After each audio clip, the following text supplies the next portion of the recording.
रहमत ड्रामे की अगली किस्त में आप देखेंगे कि बाहरी परीक्षे को घर छोड़ने आया और यहाँ रुमैसा बेगम एक बार फिर से छत से कपड़े उतार रही हैं और सामने वाले घर पर नज़र रखे हुए हैं। पता नहीं इस औरत को जानबूझकर ऐसे मौके पर छत पर चढ़ा दिया जाता है कि वो अपने मतलब का देखे और फिर नीचे जाकर आलम साहब के कान भरे। वो अपने शोहर से कहती हैं कि आपको अंदाज़ा भी है, आपकी बेटी अपने इस बॉस के साथ रोज़ाना उसकी गाड़ी में घर वापस आती है। रुमैसा की बातें सुनकर आलम साहब इग्नोर करते हैं।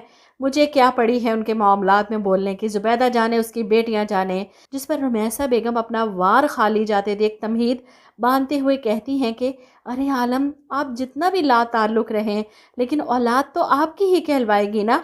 अगर कल को किसी ने उठकर ये पूछ लिया ये परीक्षा किसी लड़के के साथ गाड़ी में आती है तो आपको तो यही सवाल मार देगा।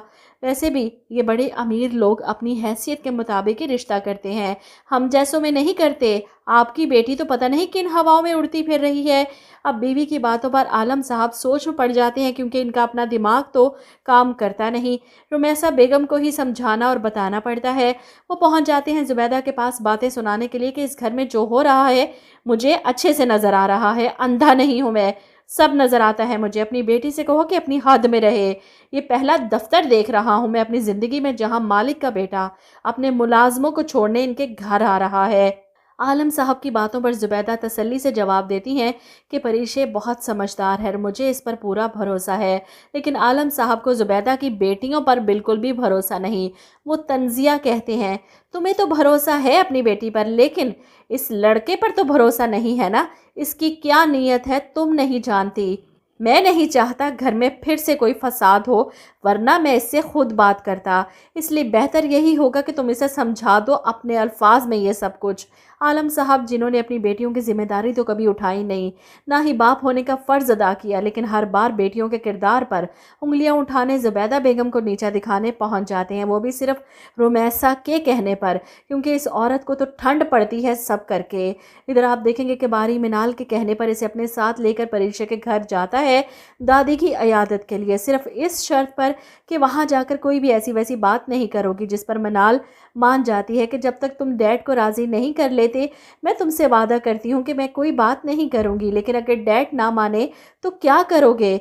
ऐसे में बारी कहता है कि मैं पूरी कोशिश करूँगा आखिर तक डैड को मनाने की, और अगर वो नहीं माने तो मुझे इनकी मर्ज़ी के ख़िलाफ़ ही जाना पड़ेगा। बहरहाल ये लोग दादी की इयादत करने परीशे के घर जाते हैं। परीशे जो घबरा रही थी कि शायद घर वालों के सामने बारी या इसकी बहन कोई ऐसी वैसी बात करें, लेकिन ऐसा कुछ नहीं हुआ। इस बात पर परीशे को काफ़ी खुशी होती है कि बारी ने मौके का फ़ायदा उठाने की कोशिश नहीं की, और इसी बात पर परीशे के दिल में बारी की इज़्ज़त और भी ज़्यादा बढ़ जाती है।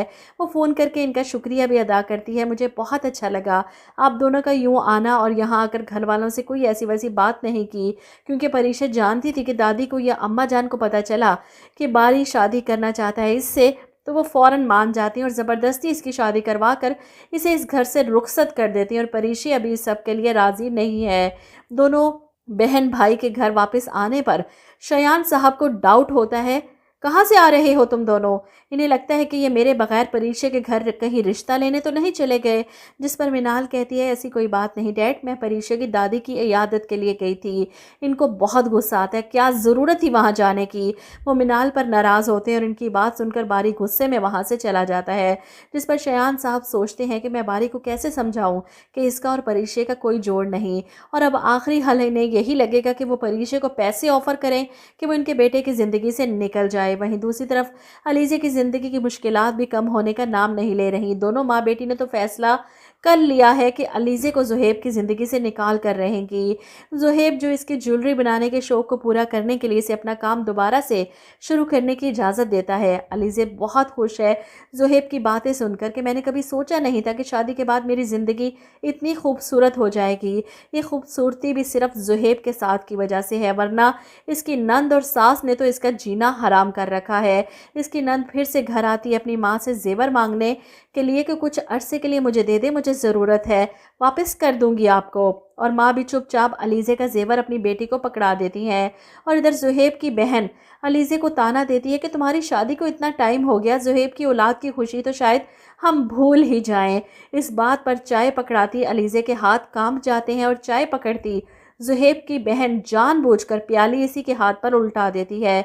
गरम गरम चाय अलीज़े का हाथ जलाती है और यहाँ पर जुहेब फिर से अपनी बीवी के लिए परेशान, जिस पर जुहेब की बहन कहती है, मुझे तो समझ नहीं आ रही, हमारा हर वार खाली जा रहा है। जितना हम जुहेब को इस लड़की से दूर करने की कोशिश करते हैं, वो इतना ही इसके पीछे पागल है।